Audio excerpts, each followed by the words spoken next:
বাচ্চাদের টিফিনে সকালবেলা অথবা সন্ধ্যার নাস্তায় এরকম একটি হেলদি খাবার কার না ভালো লাগে। হ্যালো ভিউয়ার্স, আসসালামু আলাইকুম। আজ আমি আপনাদের সাথে এই সুস্বাদু স্যান্ডউইচ বানানোর রেসিপিটি শেয়ার করব। তো আমার চ্যানেলে নতুন হলে চ্যানেলটিকে সাবস্ক্রাইব করবেন প্লিজ। এই রেসিপিটির জন্য আমাদের লাগবে শসা ও গাজর। প্রথমে একটি কাটারের সাহায্যে শসার সমস্ত খোসা ভালোভাবে ছাড়িয়ে নেব। আসলে পরিবারের সদস্যদের জন্য রান্না করার সময় অন্যরকম একটি ভালো লাগা কাজ করে, আর এরকম ভালো লাগা রান্নার স্বাদকে বহুগুণ বাড়িয়ে দেয়।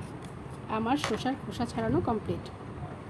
সেম প্রসেসে শসার মতো করে একটি কাটারের সাহায্যে গাজরের সমস্ত খোসা ভালোভাবে ছাড়িয়ে নেব।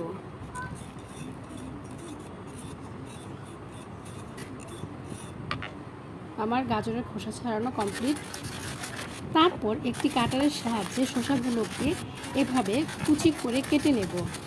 শসাগুলোকে কুচি করে কাটার পর শসার ভিতরের সমস্ত বিচিগুলোকে আলাদা করে ফেলে দিতে হবে, অর্থাৎ শসার মধ্যে কোনো বিচি থাকা যাবে না।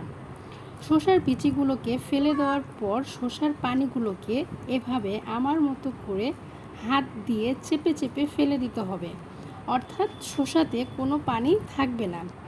শসাগুলোকে এরকম ঝরঝরা শুকনা করে নিতে হবে। সেম প্রসেসে গাজরগুলোকে একটি কাটারের সাহায্যে শসার মতো করে কুচি করে কেটে নিতে হবে। আমার গাজরগুলো কুচি করা কমপ্লিট হয়েছে। এখন এই কুচি করা গাজরগুলোকে গরম পানিতে হালকা সিদ্ধ করে নিতে হবে। গাজরগুলোকে সিদ্ধ করার পর গাজরের সমস্ত পানি আমার মতো করে হাত দিয়ে চেপে চেপে ফেলে দিতে হবে, অর্থাৎ গাজরে কোনো পানি থাকবে না। গাজরগুলোকে শসার মতো করে ঝরঝরা শুকনা করে নিতে হবে। এখন শসা ও গাজরগুলোকে একসাথে মিশিয়ে নেব। শসা ও গাজরের মিশ্রণটিকে এ পর্যায়ে মেয়োনিজ দিয়ে ম্যারিনেট করে নেব। সেই সাথে এতে দিয়ে দেব স্বাদ মতো চিনি। আপনারা চাইলে চিনির পরিমাণ বাড়াতে ও কমাতে পারবেন। এবার আমরা চলে যাব বেড প্রসেসিংয়ে। পাউরুটির চারপাশে শক্ত অংশটুকু আমার মতো করে চাকু দিয়ে কেটে আলাদা করে নিতে হবে। তবে শক্ত অংশটুকু না ফেলেও স্যান্ডউইচ বানানো যায়, কিন্তু এই অংশটুকু ফেলে দিলে স্যান্ডউইচ দেখতে ভালো লাগে ও খেতেও সুস্বাদু লাগে।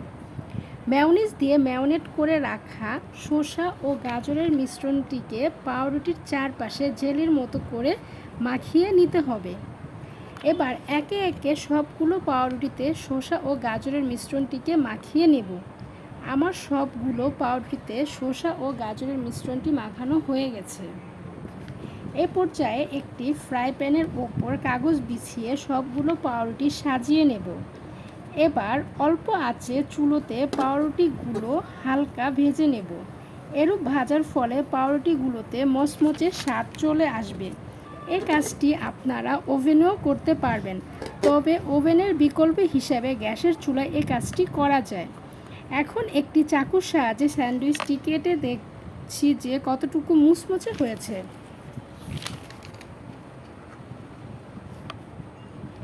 ওয়াও! আশা করছি আপনারা এই রেসিপিটি বাসায় ট্রাই করবেন। আল্লাহ হাফেজ।